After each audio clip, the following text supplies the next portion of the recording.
Once upon a time, there was a girl named Chloe. She was as cheerful as a sunflower, and gentle at the afternoon sun. She lived with her kind-hearted, humble father and her stepmom, which she both loved dearly.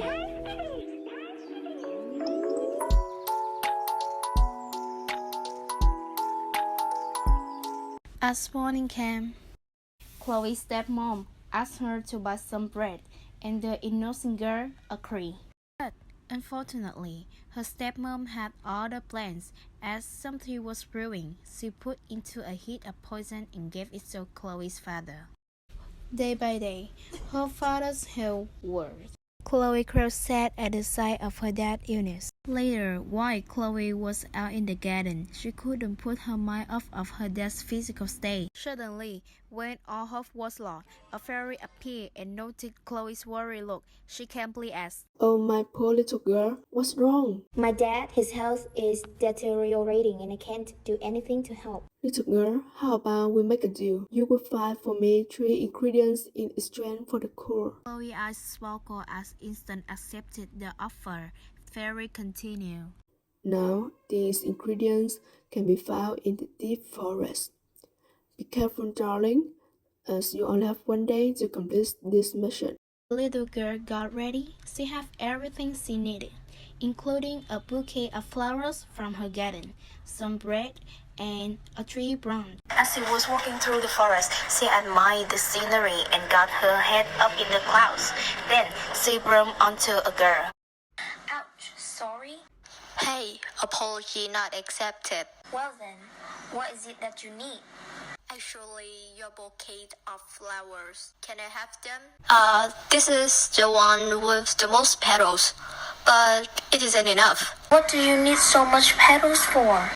Well, it's a long story. To push it short, the more petals the flower has, the longer my mom lives.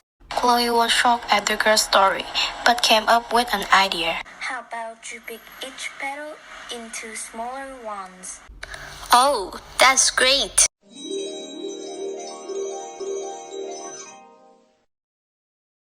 Thank you. Can we be friends? Of course. Let's go to my home. My mom would love to hear about the petals. Oh, maybe next time. I have a mission to do. Okay, good luck. She kept walking on the forest path while playing and singing with the animals. But the wolf saw her, thinking she was brave. It came chasing after Chloe. She ran as fast as she can, but then accidentally tripped. When she was awake, her surroundings had changed. It was an open rice field with a house on top. She was mesmerized. Had I been teleported to the countryside? This so yellow and golden. Then as she turned her head, a boy was looking down at her. She was surprised. What are you doing on a dirt road? Huh? I don't know. Surely I'm here. That seems as legitimate as my story. Your story? Can I hear about it? I live with my grandma. She always was hardworking and fine to me, but I didn't pay too much attention to her. Now, she turned me into a bird and flew away. I need to find her. Oh, you are so careless. But how are you going to find your grandma in this open field? Well, I was told to find the water of the gods above the mountain and then go back to give it to my grandma. I will accommodate you. Besides, I have all day to spend. Okay, let's go. Kind stranger. When the water bottle got full, they returned back. Surprisingly, a bird was waiting there, and the boy immediately fed the water to it. The bird turned back into a figure of an old lady. The boy held her tight. He apologized. I'm sorry, I've been such an ungrateful grandchild. I promise to take care of you from now on, Grandma. It's okay. We all make mistakes. I will still be with you, dear. It feels great to be back. Do you children want some biscuits? Oh, I feel so sad to decline, but I need to finish my job. That's fine, dear. You're always welcomed here. Chloe looked at the sunset. She wasn't sad but filled with determination that she will find the ingredients. A shadow of a village was near. Maybe I could ask for directions home? And oh, of course, the ingredients. Chloe thought. She sprinted down the path, walking among the tall buildings and some clothes shop. Her eyes spotted a dim light coming from an alleyway.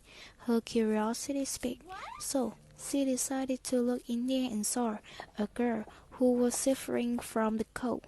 Her mind started to worry. What is the girl doing here this late? Where is her family? But then she saw a basket full of matchboxes. Oh, poor girl. Hey, are you cold? Are you hungry? I have some spare bread. The girl nodded her head, seeming as she was too weak to speak. Chloe shared her bread and wrapped the red of her coat onto the girl. Then a stranger with a coat came out of the shop, carrying a bag of rice behind them. The stranger noted both of them. Oh, are you doing okay? What are you doing so late?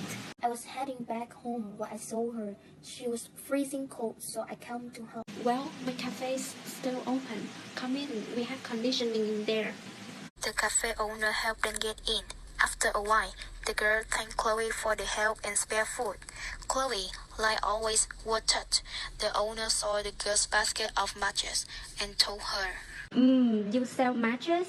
Why don't you come here every day? I will buy your matches and give you food. After all, my shop is running low on those. Okay. For now, you two can stay here until the sun rises. No thanks. I will be home. I have my coat. Okay, be safe. Revisit my shop when you have time. Both the girl and owner waved goodbye as Chloe left. She made everyone she came by happy, but she was left empty-handed and walked home knowing she couldn't find any ingredients. Standing at her garden gate, she started to tear up. The fairy appeared with a gentle smile. My dear, don't you cry. But I didn't bring the ingredients. But you did, darling. My hands are empty. I haven't got anything. Oh, but your soul is the opposite. You have got them all. Dear, you have mistaken that. The three ingredients are things that grow from trees, the roots in the ground, and they are made through machines, haven't you? They are all from your heart and soul, and many people don't have them. Out of nowhere, a rabbit-like creature appears. Leave this one alone. Wait, did I interrupt something? Oh, hi, Chloe. I am her assistant. I was following you on your trip. To make the sounds from the bushes, right? Oh, yeah. Oh, I wasn't as sneaky as I had thought. Anyways, let's continue. Your turn. Rap make a circle with their hands, revealing a recording of Chloe's adventure. Through the tap, the fairy explained how she got all of the three ingredients. Chloe looked at the fairy, listening closely. Generosity. You approached the little girl in the dark, cold night, helped and cared for her. Courage. You went with the little boy into the mysterious mountains up high through danger. Imagination. You helped the girl with her daisy. You did great, Chloe. For all of these qualities, I will give you the core and three wishes. Aren't you forgetting something? Oh dear, should we tell her? Chloe stared at them with a look of curiosity. What is it? Ah, it's your stepmom. She poisoned your father. My stepmom? Chloe paused for a while, but then smiled widely.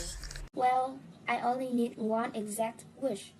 I just hope that she won't be like that anymore. She's a great person inside. I know it.